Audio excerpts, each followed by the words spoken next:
LPF yang dikasihi oleh Tuhan Yesus, puji syukur kita ucapkan pada malam hari ini kepada Bapa yang Maha Pengasih dan Maha Rahim, sehingga kita bisa berdoa koronka bersama-sama dan akan mendengarkan renungan yang dibawakan oleh Pastor Niko tentang sikap rendah hati. Marilah kita daraskan doa Salam Maria satu kali, supaya renungan pada malam hari ini berjalan lancar dan meresap di dalam hati kita masing-masing. Marilah kita berdoa. Dalam nama Bapa dan Putra dan Roh Kudus. Amin. Salam Maria, penuh rahmat, Tuhan sertamu. Terpujilah engkau di antara wanita, dan terpujilah buah tubuhmu, Yesus. Santa Maria, Bunda Allah, doakanlah kami yang berdosa ini, sekarang dan waktu kami mati. Amin. Demi nama Bapa. Amin. Untuk waktu dan tempat, kami persilahkan Pastor Niko. Terima kasih. Selamat malam, Bapak Ibu, saudara-saudariku, para devosan yang terkasih. Pada malam hari ini kita mau merenungkan, berbicara tentang kerendahan hati. Maka teks yang kita ambil adalah teks dari Yohanes bab 13, ayat 1 sampai ayat 14.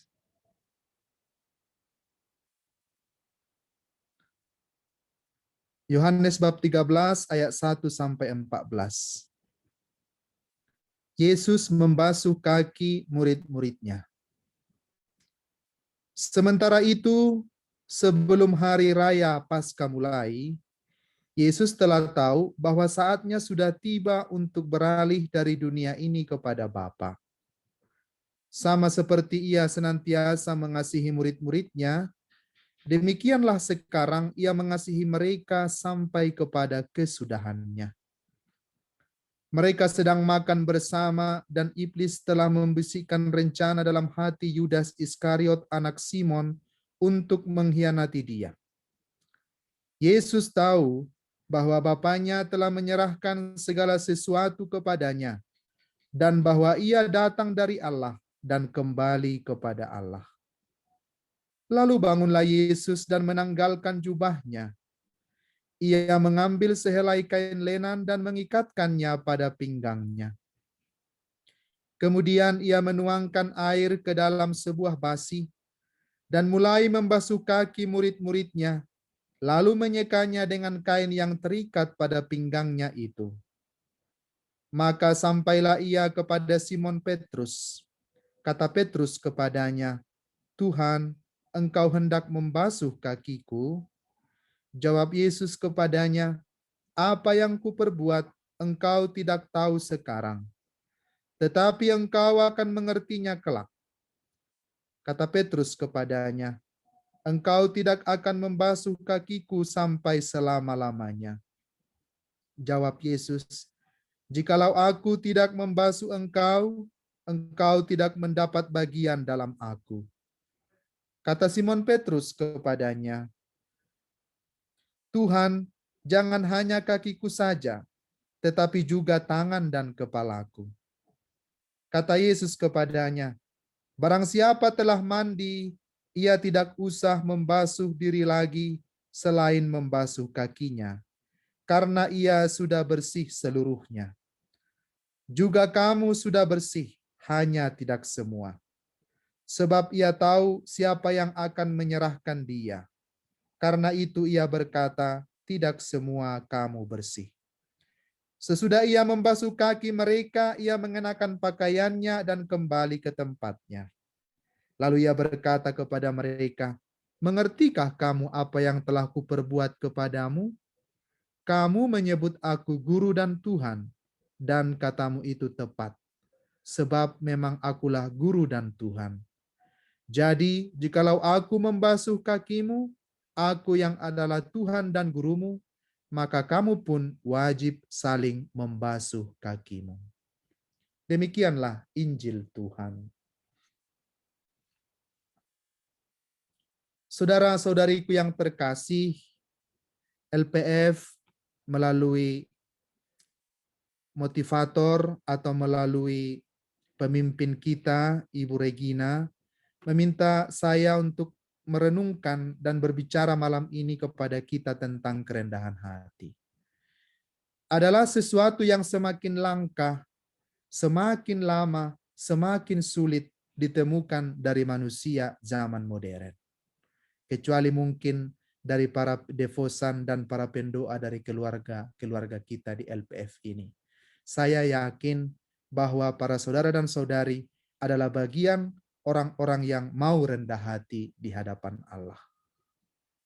Sering orang berkata, kerendahan hati itu hanya untuk orang-orang yang lemah, tidak punya achievement, tidak punya kekuatan, sehingga orang-orang yang seperti itulah yang sebaiknya memiliki rendah hati. Namun, penelitian di Amerika oleh Jim Collins, CEO yang hebat, pemimpin-pemimpin yang hebat di Amerika itu memiliki dua kualitas. Dan itulah yang menjadi pemimpin yang hebat bila memiliki kedua kualitas ini. Yang pertama katanya humility, kerendahan hati. Yang kedua, professional will. Pemimpin-pemimpin yang hebat itu harus mampu mengkombinasikan humility dan profesionalism, professional will. Agak sedikit bisa kita renungkan, apakah mungkin yang profesional bisa menjadi orang yang rendah hati? Karena banyak orang berpikir kalau orang yang profesional itu sombong, otoriter, kuat, dan sebagainya. Tetapi ternyata tidak. Pemimpin-pemimpin yang hebat di Amerika itu harus memiliki kerendahan hati, tapi di sisi lain juga memiliki professional will. Suatu kemampuan yang sangat profesional. Rendah hati bukan dimaksudkan bahwa orang boleh bekerja dengannya, bahwa kalau dia seorang pemimpin perusahaan, bukan berarti seseorang boleh melakukan pekerjaan tidak sesuai dengan job description-nya. Artinya apa? Seorang yang rendah hati harus mampu menganimasi seseorang itu yang bekerja bila dia menjadi pemimpin untuk melakukan pekerjaan itu bukan karena otoritas, tetapi karena dia paham, dia mengerti akan apa yang dia lakukan demi kebaikan perusahaannya. Seorang pemimpin harus mampu menjiwai sampai ke sana.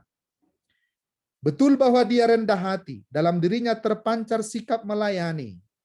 Tidak ada kesombongan, tidak ada mementingkan diri sendiri. Pemimpin itu mau melayani siapapun. Tetapi di saat yang sama, dia tidak mau kompromi dengan hasil kerja yang sembarangan, yang tidak memuaskan. Dia tetap profesional, tetapi tetap rendah hati dalam melakukan segala tugasnya. Dan orang-orang yang demikian akan menjadi pemimpin-pemimpin yang sukses. John Piper mengatakan, tidak ada seorang pun di dunia yang berhutang pada saya. Itu adalah salah satu cara untuk mencapai kerendahan hati. Tidak ada seorang pun di dunia ini yang merasa berhutang pada saya. Berhutang kebaikan pada saya, baik kata maupun perbuatan. Tetapi seorang pemimpin yang profesional, yang rendah hati, pribadi yang rendah hati, justru harus merasakan bahwa dia berhutang banyak sekali kebaikan kepada semua orang. Termasuk orang yang dianggap musuh sekalipun. Dia harus merasa bahwa kepada orang tersebut dia merasa berhutang. Oleh sebab itu seorang yang rendah hati akan menyapa tukang parkir dengan sangat ramah.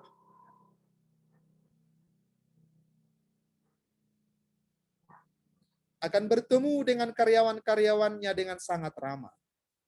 Bisa kita cek dalam hidup kita, dalam diri kita? Apakah kita sudah menjadi orang yang rendah hati? Apakah kita sudah menjadi bagian dari orang yang rendah hati? Dikatakan oleh John Piper ialah bila kita merasa berhutang kebaikan kepada semua orang. Rendah hati bukanlah inferiority, bukan kerendahan diri, bukan rendah diri.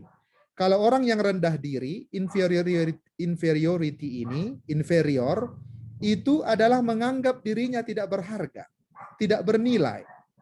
Tetapi orang yang rendah hati justru memiliki kepercayaan diri yang besar, mempunyai kekuatan kepercayaan diri yang besar.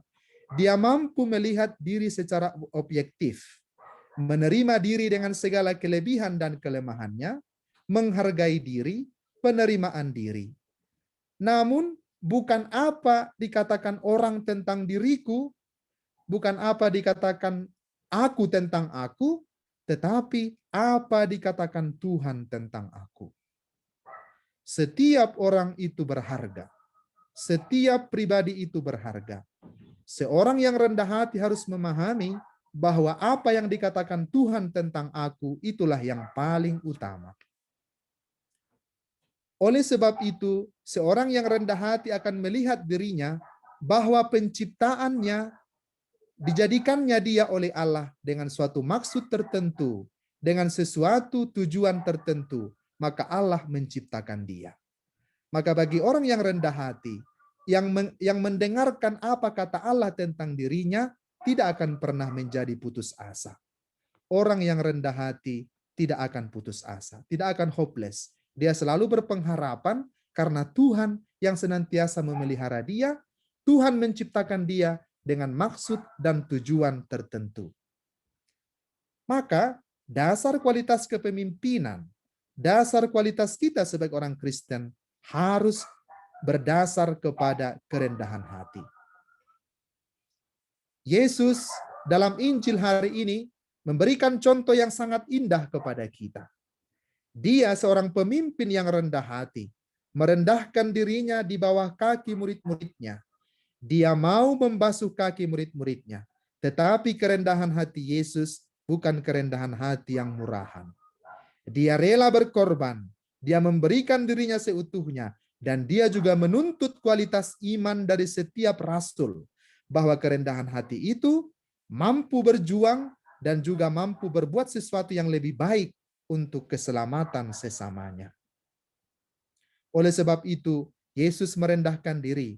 Dia mau membasuh kaki murid-muridnya.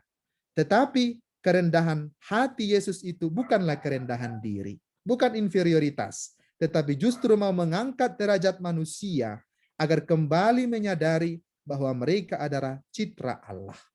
Tuhan menciptakan mereka dengan maksud tujuan tertentu, menyelamatkan, menebus, dan membawa mereka kepada kebahagiaan. Bapak, Ibu, saudara-saudariku yang terkasih, itulah kerendahan hati. Maka bagaimana caranya mencapai kerendahan hati?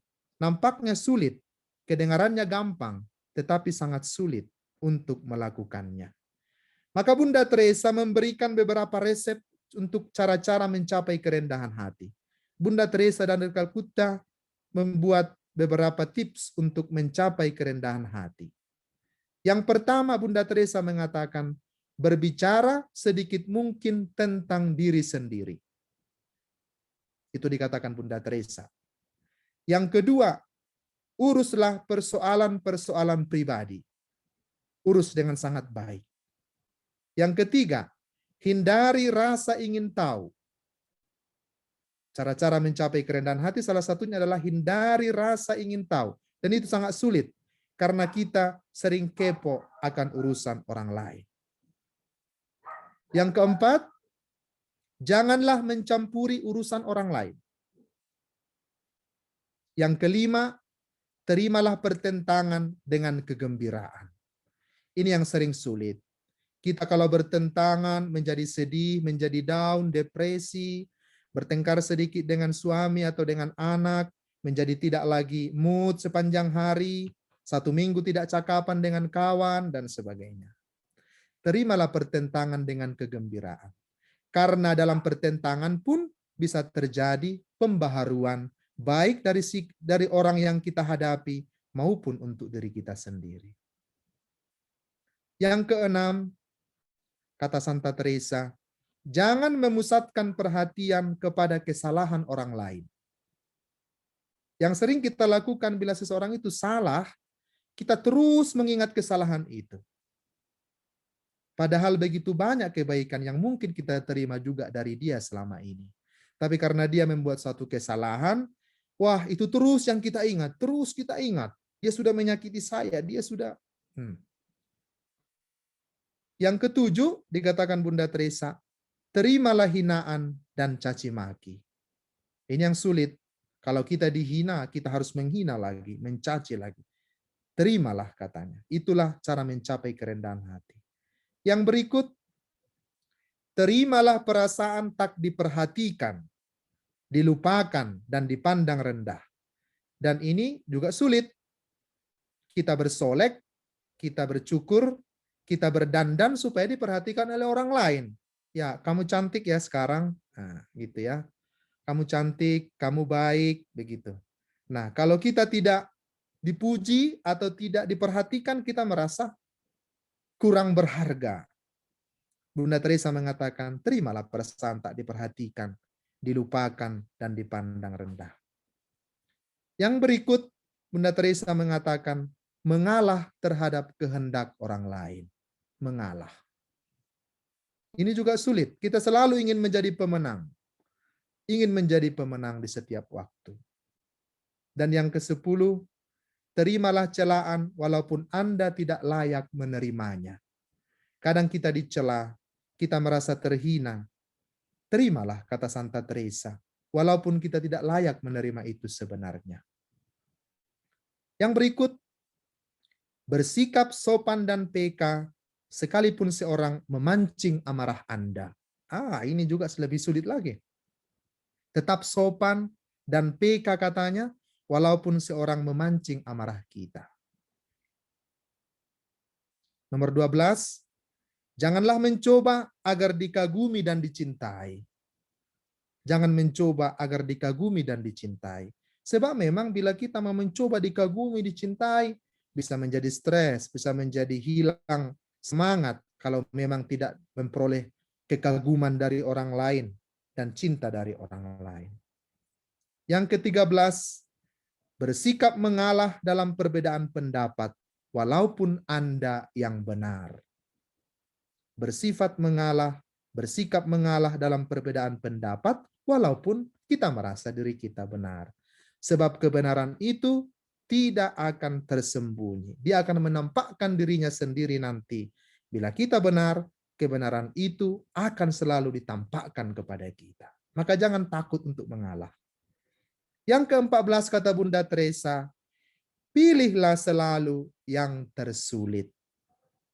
Nah, jadi kalau kita mau rendah hati, kata Bunda Teresa, kalau kita mau, mari kita pilih selalu yang tersulit. Bukan yang mudah-mudah, bukan yang gampang-gampangan, tetapi selalu yang tersulit. Dengan demikian, kita bisa mencapai kerendahan hati.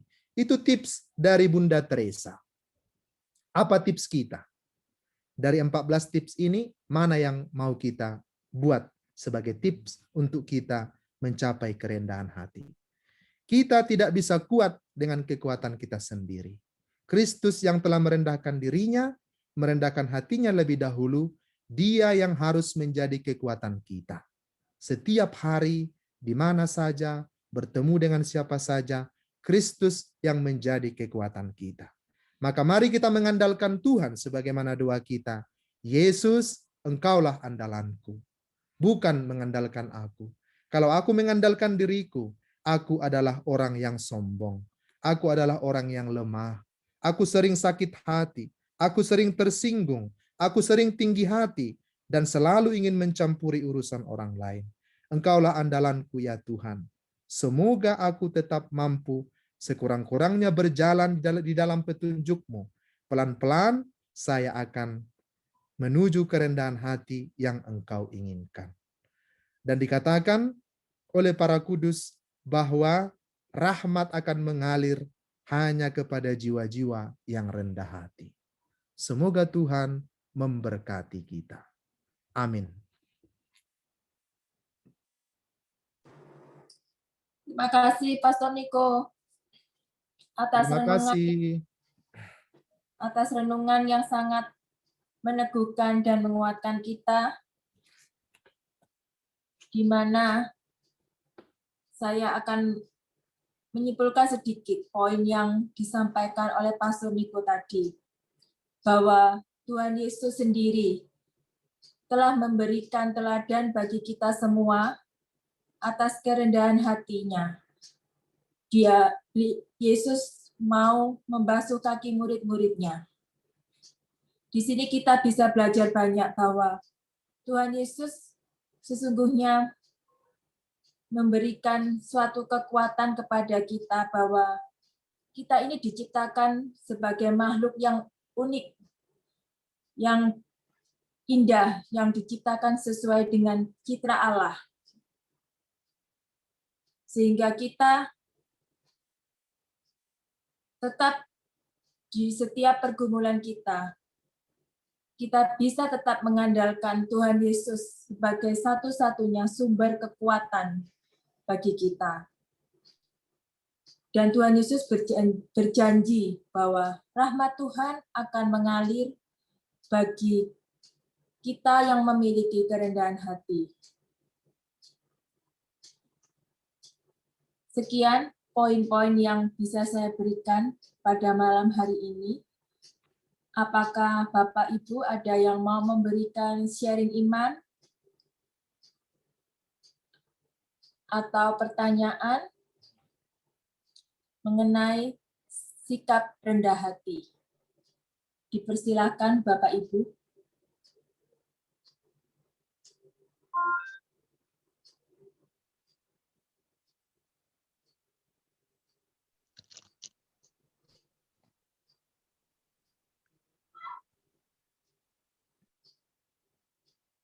Selamat malam, Pastor. Selamat malam, Dwi. Bolehkah saya mau bertanya? Silahkan, Dwi. Nah, contoh kerendahan hati itu seperti apa ya? Sepertinya tuh tidak membuang makanan, berbagi kepada orang yang membutuhkan, terus menolong sesama orang lain itu termasuk kerendahan hati bukan? Kalau kita tidak membuang makanan gitu. Terima kasih. Boleh saya jawab, Lina? Silakan Pastor. Oke. Jadi salah satu tanda seorang berendah hati adalah hidupnya penuh dengan syukur. Bersyukur atas apa yang dia terima, bersyukur atas apa yang dia alami. Baik itu pengalaman sedih maupun pengalaman gembira. Dia bersyukur atas segala hal yang diberikan Tuhan kepadanya. Termasuk bersyukur atas segala karunia yang diterima. Entah itu harta, entah itu harta kekayaan, entah itu kecerdasan intelektual, entah itu keluasan dalam relasi, entah itu bakat-bakat. Bila kita bersyukur atas semuanya itu, kita adalah orang yang rendah hati. Karena semua yang kita terima berasal dari Allah. Semua kita kembalikan kepada Allah. Makanan dan minuman itu adalah juga anugerah pemberian Allah kepada kita.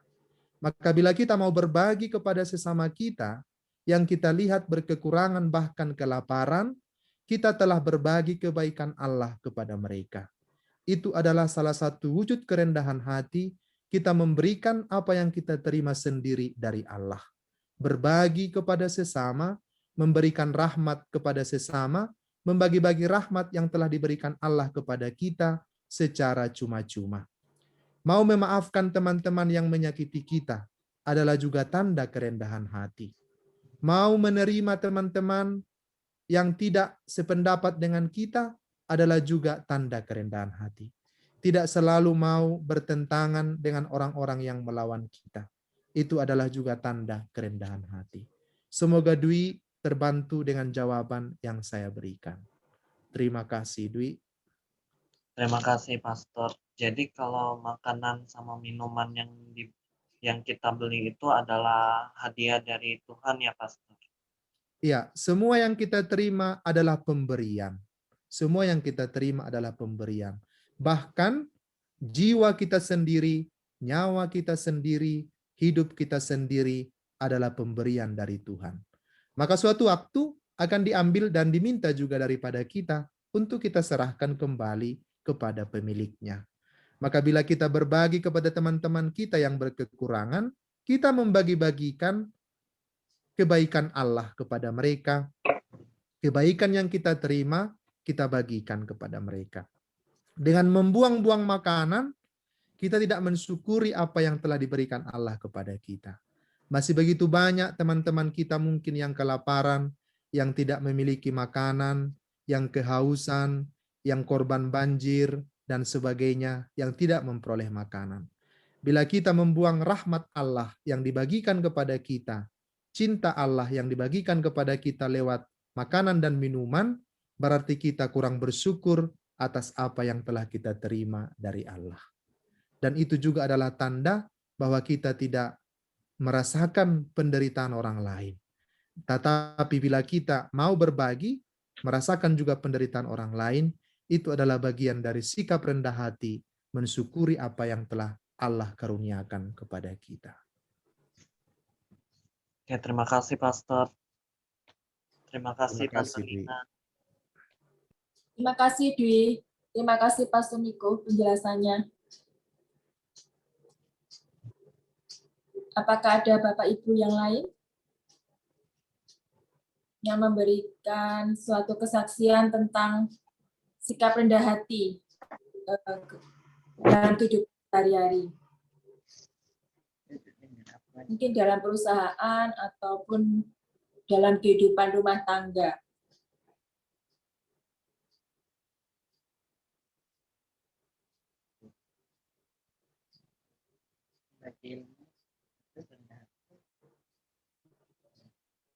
Selamat malam, Ibu. Izin bertanya. Malam, Ibu Fidelis. Silakan Ibu Fidelis. Maaf, Pastor, yang dipertanyakan agak sedikit melenceng dari tema hari ini. Pertanyaannya, kalau hari Natal kan, Pastor, hari kelahiran kan ditetapkan itu setiap tahunnya tanggal 25 Desember. Nah, tapi kalau masa Prapaskah, wafatnya Isa Al-Masih, itu kenapa nggak ditetapkan ya, Pastor? Padahal kan kalau kita ulang tahun kematian gitu kan, bukan ulang tahun kematian sih, maksudnya tanggal kematian itu selalu kita buat doa gitu kan untuk arwah-arwah keluarga yang sudah meninggal tepat di tanggal dia meninggal. Nah, tapi kalau kenapa Isa Al-Masih nggak dibuat ya tanggalnya itu bertepatan? Kenapa setiap tahun itu berbeda-beda, sedangkan kalau Natal kan dia selalu tetap. Pertanyaannya itu kenapa nggak ditetapkan gitu loh, Pastor? Terima kasih, Pastor. Iya. Pertanyaan yang harus kita membuka kembali kalender liturgi ya. Agak jauh sedikit pertanyaannya. Harus mempelajari kalender liturgi kita untuk hal ini tentang penentuan Paskah ya, penentuan Paskah. Kalau Natal sudah jelas kita memestakan Natal setiap tanggal 25 Desember. Setiap tanggal 25 Desember. Tapi Prapaskah itu dimulai dengan Rabu Abu. Nanti dihitung dari berapa minggu kita setelah merayakan Hari Raya Epifani atau Hari Raya Penampakan Tuhan. Nah, sebelum Hari Raya Penampakan Tuhan, kita akan masuk kepada 2 minggu masa biasa. Jadi setelah itu nanti kita akan masuk masa Prapaskah. Jadi ada pembagian kalender liturgi itu yang harus kita pelajari lebih jauh lagi. Jadi untuk saat ini secara jelas saya belum bisa menjawab mengapa tanggal hari raya wafat Isa Al-Masih itu tidak ditentukan seperti tanggal 25 Desember. Karena itu kita harus mundur sedikit ke belakang melihat kalender liturgi untuk melihat setelah hari raya Natal kita merayakan hari raya Epifani, kemudian pembaptisan Tuhan, nanti beberapa minggu setelah itu adalah masa biasa, kemudian tahun liturgi kita juga akan bagi dalam 3 kalender liturgi, tahun A, B, C.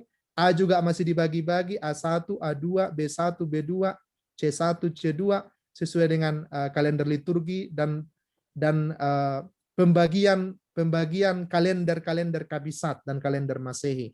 Jadi kita harus merunut dulu ke belakang. Jadi nanti bisa saya jawab secara pribadi untuk saudari itu kami Fidelis ya. Terima kasih. Siap, terima kasih Pastor. Terima kasih Bu Fidelis. Jika tidak ada pertanyaan yang lain, kami persilakan Pastor Niko. Selamat malam, Ibu Vero. Ya, selamat malam Pastor Niko. Selamat malam Ibu Vero. Saya mau sharing untuk apa yang pernah saya alami dengan kerendahan hati. Ini terjadi di kantor saya. Jadi di perusahaan saya itu banyak pekerjaan itu karena beratnya beban pekerjaan itu para karyawan itu banyak mengalami yang namanya kayak tekanan gitu. Jadi mulai ditekan dari bos, kemudian bos menekan manajer masing-masing, kemudian manajer berbalik menekan ke bawahan. Itu terjadi dalam kantor saya. Kemudian juga banyak orang yang mencari muka untuk mencari muka ke atasan gitu. Nah, ini terjadi pada bagian saya. Atasan saya itu juga gitu. Jadi kalau dia marah sama bawahannya, itu enggak tahu tempat dulu asal. Meskipun bawahannya itu benar, tapi dia itu kesannya selalu menjatuhkan. Nah, itu juga terjadi pada saya. Entah kenapa saya merasakan dia itu kok enggak cocok sama saya. Demikian juga teman-teman saya itu juga sering mengalami hal itu. Saya berpikir sendiri, ini atasan saya ini kok sepertinya enggak cocok ya sama aku. Ketika aku mengerjakan sesuatu, bagi saya itu benar. Saya kan prinsipnya kalau saya benar, itu saya itu orangnya, kalau orang Jawa itu ngeyelan gitu loh. Kalau saya merasa benar tapi disalahkan, ya saya tetap ngeyel, itu saya benar. Nah, mungkin karena saya ini orangnya juga tipenya keras kepala, dia kemudian mungkin tambah emosi juga sama saya. Itu seringkali kami tidak pernah cocok gitu loh. Terkenal di kantor saya sama atasan saya itu tidak cocok gitu. Nah, dia kalau buat aturan itu sering berubah-ubah. Kadang A, kadang B. A sudah dijalankan, besoknya kok berubah lagi. Yang tadinya jalankan salah, berbalik lagi. Saya sampai ini yang benar yang mana. Nah, suatu saat karena saya ini terlalu lama mungkin memendam marah, saya merasakan ketika saya memendam marah itu saya capek. Saya capek dengan kondisi saya. Kalau saya berangkat ke kantor dengan melihat wajahnya, saya tuh capek kalau saya marah terus. Akhirnya saya tidak tahu kenapa setiap pagi itu kalau saya berdoa, saya selalu mendoakan atasan saya ini. Dan berkati atasan saya sebut namanya, juga berkati bos saya dan teman-teman saya. Setiap pagi saya harus mendoakan atasan saya ini. Dan saya tidak tahu, mungkin juga Tuhan yang menolong saya. Sejak saya mendoakan dia itu sama saya sekarang berubah gitu. Jadi sikapnya itu tidak pernah lagi emosi. Saya juga heran kok sekarang kok lain ya. Dan saya pun dirubah oleh Tuhan. Bukan dia juga yang dirubah, tapi Tuhan juga merubah diri saya. Jadi ketika dia suatu saat menyalahkan saya tuh merasa tidak ada pemberontakan lagi. Soalnya Tuhan itu benar-benar merubah saya dan saya bisa menerima gitu loh. Meskipun itu bagi saya itu juga itu tidak benar, saya sudah yang benar. Tapi kenapa ketika dia juga saat itu suatu saat menyalahkan saya tuh bisa menerima dan manut gitu loh. Oh ya, meskipun itu tidak sesuai dengan yang tidak sesuai dengan saya, tapi saya bisa melakukannya gitu loh. Jadi sekarang itu kondisi kami itu ada damai gitu loh. Jadi kalau dia mau menegur saya itu tidak dengan keras, tapi dengan secara halus. Tidak melalui kata-kata, tapi kadang dia lewat WA gitu. Ini gitu, tolong. Dia selalu sekarang pakai kata tolong. Lain dari yang dulu gitu loh. Jadi Tuhan juga mengubah dia, juga mengubah saya. Ketika saya setiap pagi itu mendoakan. Ya, demikian Pastor. Terima kasih. Terima kasih atas seringnya Ibu. sharing sekaligus mungkin mohon tanggapan sedikit mungkin Ibu ya. Iya, Ibu Vero, begitulah ya. Entah itu dalam kehidupan berpastoral, entah itu dalam kehidupan di paroki, entah itu dalam hidup berkomunitas, entah itu dalam hidup dalam perusahaan seperti yang Ibu alami, selalu ada saja kekurang cocokan kepada atasan. Misalnya kalau saya menjadi pastor rekan, bisa saja terjadi miskomunikasi dengan pastor paroki. Atau bila saya menjadi ketua lingkungan, bisa saja juga terjadi miskomunikasi dengan anggota-anggota yang lain. Itu sangat sering terjadi dalam kehidupan sehari-hari, dalam kehidupan yang aktual. Mungkin yang perlu kita jaga dan kita tetap jaga disiplin dalam hati kita adalah bahwa masing-masing kita memiliki suatu keunikan dan cara berpikir dan cara mengaktualisasikan suatu pendapat dengan cara yang berbeda. Dan kita tetap menyadari bahwa pimpinan kita adalah pimpinan kita, entah bagaimanapun bentuk dan keadaannya, dan tetap kita mau menjalin komunikasi yang baik dengan mereka, meskipun kadang kita harus menekan perasaan kita sendiri demi kemajuan bersama. Mungkin komunikasi yang baik lebih bisa terjamin bila kita juga bisa menyampaikan pendapat kita dengan lebih moderat, dengan lebih bijak, dengan melihat situasi, dan juga membaca kondisi emosi, situasi, intuisi dari lawan bicara kita, atau dari rekan sekomunitas, rekan seperusahaan, juga orang-orang yang dekat dengan kita.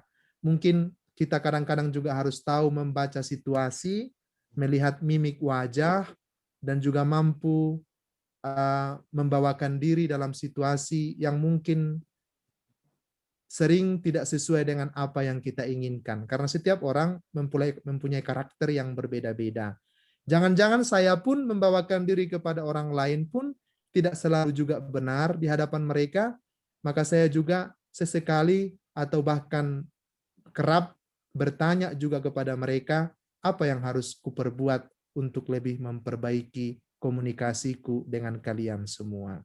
Saya pun sebagai seorang yang mendampingi para postulan, biarpun mereka masih muda-muda, masih umur 18 tahunan, 19, tapi saya juga kadang bertanya, apa yang kalian harapkan sebenarnya dalam masa pendidikan demi perkembangan kepribadian kalian. Jadi saya kira inilah sharing dari saya, dan semoga juga Ibu semakin sukses dalam pekerjaannya, mampu berkomunikasi dengan atasannya dengan baik. Saya mendoakan Ibu Vero tetap sabar dalam situasi yang sulit dan kadang-kadang tidak sesuai dengan hati dalam pekerjaan. Tuhan membantu Ibu Vero, saya juga akan mendoakan Ibu. Terima kasih. Terima kasih, Pastor. Terima kasih, Bu Lina. Terima kasih ya Bu Vero. Terima kasih Pastor. Kesaksian yang menguatkan ya. Banyak di sekitar kita yang terutama di perusahaan gitu ya. Kejadian seperti itu. Terima kasih Bu Vero. Untuk malam ini boleh satu lagi, satu mau bertanya. Silakan. Ya, Pastor Niko, terima kasih tadi untuk renungannya. Kemudian juga tips-tips dari Bunda Teresa. Yang paling akhir kalau nggak salah tadi nomor berapa ya? Nomor 14. Pilihlah selalu yang tersulit. Iya. Ini contohnya bagaimana ya, Pastor? Contohnya yang tersulit, misalnya dalam pekerjaan mungkin, misalnya dalam suatu, contohlah kita buat dekat dengan kita, misalnya kalau pesta Paskah misalnya satu paroki, kan ada seksi-seksi yang kadang begitu sulit, membutuhkan pikiran lebih banyak dan sebagainya. Ada teman-teman yang memilih ya yang ringan-ringan saja, misalnya seksi menerima tamu misalnya kan. Padahal ada orang yang sudah berjuang untuk menjadi seksi dana, hubungi sana sini dan sebagainya. Mungkin ini contoh kecil, mungkin Bapak Ibu Saudara-saudara yang lain bisa menanggapi, menambahkan yang tersulit itu apa. Dalam setiap situasi pekerjaan selalu ada yang tingkat kesulitannya berbeda. Ada yang mudah, ada yang agak sulit, ada yang sulit sekali.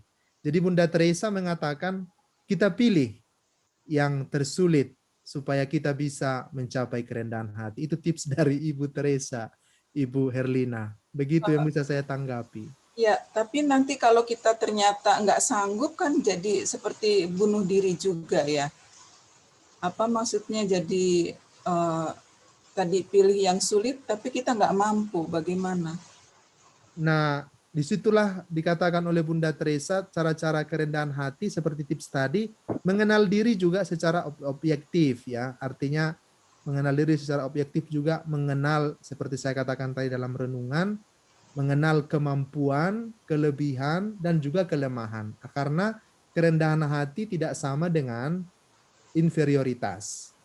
Kerendahan hati adalah mengenal diri kita secara objektif, baik kelemahan, kekuatan, dan juga mungkin kelebihan-kelebihan kita. Jadi dengan mengetahui itu, kita akan bisa memilih yang tersulit sejauh kemampuan yang bisa kita hadapi. Dalam arti, ya masih bisa kita ukur, kita akan mampu melakukan itu. Tapi kan sering kita dalam sikap tertentu, kadang apatis, kadang juga bersikap instan, mencari yang gampang. Jadi maksud Bunda Teresa, supaya kita mampu melakukan yang terbaik dengan memilih yang menurut kita itu yang tersulit, tapi masih bisa kita capai. Karena dalam kelompok-kelompok tertentu, kita bisa alami, kita bisa rasakan, kadang ada saudara yang mampu sebenarnya membuat yang lebih baik, tapi selalu dipilih yang agak ringan untuk dia, begitu.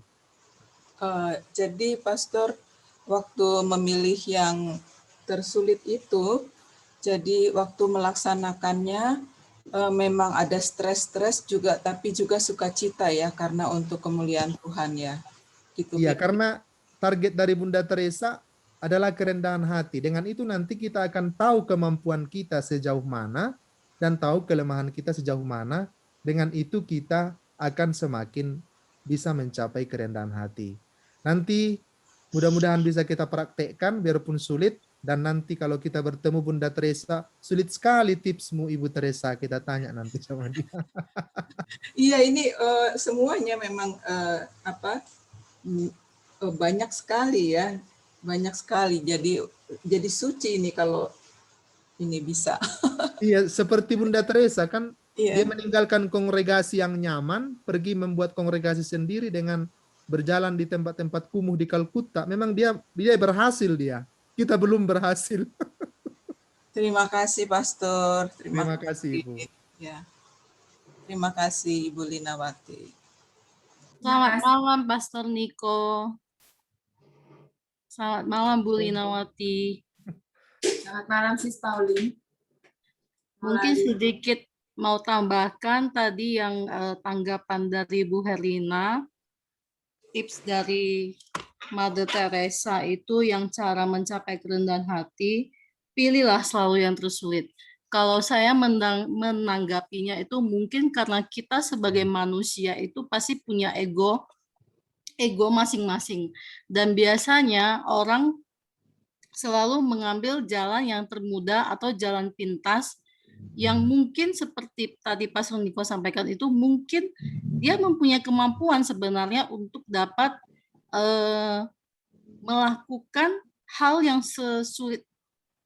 Tapi karena dia mau lebih mudah, lebih gampang, dan tidak mau ambil pusing, tidak mau berkorban, ya banyak orang lebih memilih sebaiknya saya ambil jalan yang termudah saja. Tidak mau repot, tidak mau ambil pusing, namun mungkin dari cara mencapai kerendahan hati dari Mother Teresa ini, kita patut meneladani.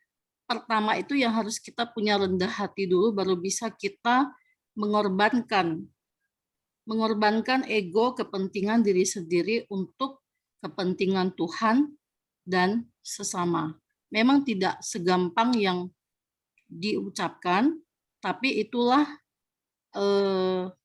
tantangan semakin kita mengimani Tuhan kita Yesus dengan melihat sengsaranya di kayu salib, itulah kita juga bisa refleksi diri juga untuk melihat sebenarnya selama hidup kita ini kita sudah diberi berbagai kemampuan, bakat, talenta. Mungkin kita juga bisa melakukan itu semua dengan melepaskan ego dan kepentingan kita sendiri untuk sesama kita, terutama yang sangat membutuhkan. Kita bisa lihat dari teladan-teladan Mother Teresa yang sangat rendah hati, dan mungkin semua dunia itu sudah mengakui Mother Teresa itu memang dikenal begitu rendah hati dan begitu jiwanya begitu mulia untuk menolong para kaum papa, kaum sengsara. Demikian. Terima kasih.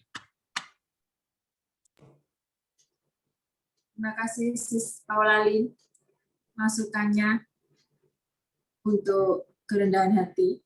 Terima kasih Paula, tambahan sharingnya sangat bermanfaat dan sangat menginspirasi.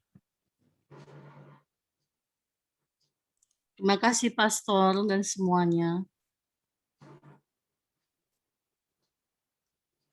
Untuk malam ini kita tutup dan mohon berkat dari Pastor Niko. Mari Bapak Ibu, saudara-saudariku yang terkasih, kita mohon berkat Allah untuk menutup doa kita malam ini dan sharing kita bersama. Marilah kita berdoa. Dalam nama Bapa dan Putra dan Roh Kudus. Amin. Allah yang Maha Baik, kami berterima kasih kepadamu karena kebaikan-Mu setiap waktu yang kami terima dan kami alami dalam hidup kami. Engkau mau merendahkan diri bagi kami. Dalam diri Yesus Kristus Putramu yang menjelma menjadi manusia, menjadi kecil, hidup di antara kami untuk menyelamatkan kami. Dan dia menerima sengsara, wafat dengan tulus ikhlas demi keselamatan kami. Dia membasuh kaki para muridnya sebagai ajaran kerendahan hati bagi kami, ajaran untuk saling melayani dan saling mengasihi. Ya Tuhan, begitu berat dan kadang sulit kami mengikuti jalan salib Putramu, jalan kerendahan hati itu. Tetapi kami yakin Engkau memberikan kami kekuatan, dan kami Engkau berikan sukacita dalam menjalankannya. Maka bantulah kami, secara khusus karena kami telah mendengar berita warta tentang kebangkitan Putramu Yesus Kristus. Dia yang rendah hati itu, dia yang menderita dan wafat itu, sungguh dibangkitkan dengan mulia.